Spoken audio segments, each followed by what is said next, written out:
জয় হিন্দ বন্ধুরা।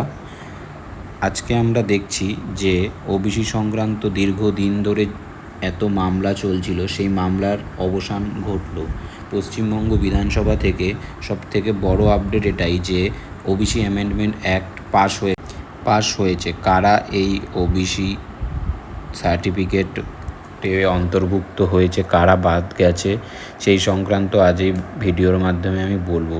প্রথমত, কতজন ওবিসিতে ভোট দিয়েছে, কারা ভোট দিয়ে জিতিয়েছে, সেগুলো আমি আজকে জেনে নেব। আমরা দেখতে পাচ্ছি বিধানসভার ম্যাক্সিমাম ভোট কিন্তু ওবিসি সংক্রান্ত সংরক্ষণের দিকেই পড়েছে। তাই এটা আজকে বিল হিসেবে পাশ হলেও পরবর্তীতে আমরা সেটি আইনে পরিণত হবে।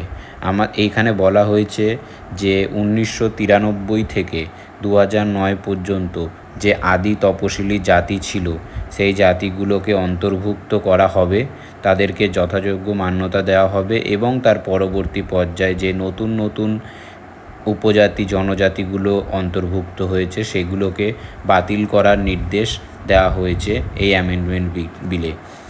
আজ টোটাল 66টি জনজাতিকে অ্যাড করা হয়েছে, বাদবাকি সব জনজাতিগুলোকে বাতের খাতায় রাখা হয়েছে। এর পরবর্তী পর্যায়ে সেগুলো ভেরিফিকেশনের মাধ্যমে আমরা বৈধ ও অবৈধ ওবিসি সার্টিফিকেট সম্পর্কে জানতে পারবো।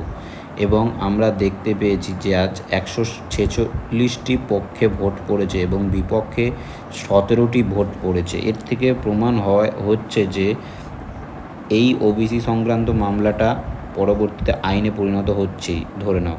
আর এই যে তালিকাটা আমি দিয়ে রেখেছি 66টি জনজাতি, এই তালিকাটা তোমরা জুম করে একটু দেখে নেবে।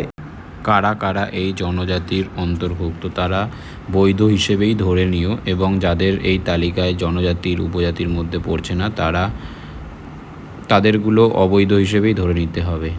এবার আর এই ওবিসি সংক্রান্ত পরবর্তী যে 17% না 7% সংরক্ষণ, এই নিয়ে পরবর্তী ভিডিওতে আমি জানিয়ে দেব। যদি তোমাদের কিছু জানার থাকে তাহলে তোমরা এই চ্যানেলটা ফলো করতে পারো আর কমেন্ট বক্সে কমেন্ট করো, আমি তার উত্তর দেওয়ার চেষ্টা করব। ধন্যবাদ।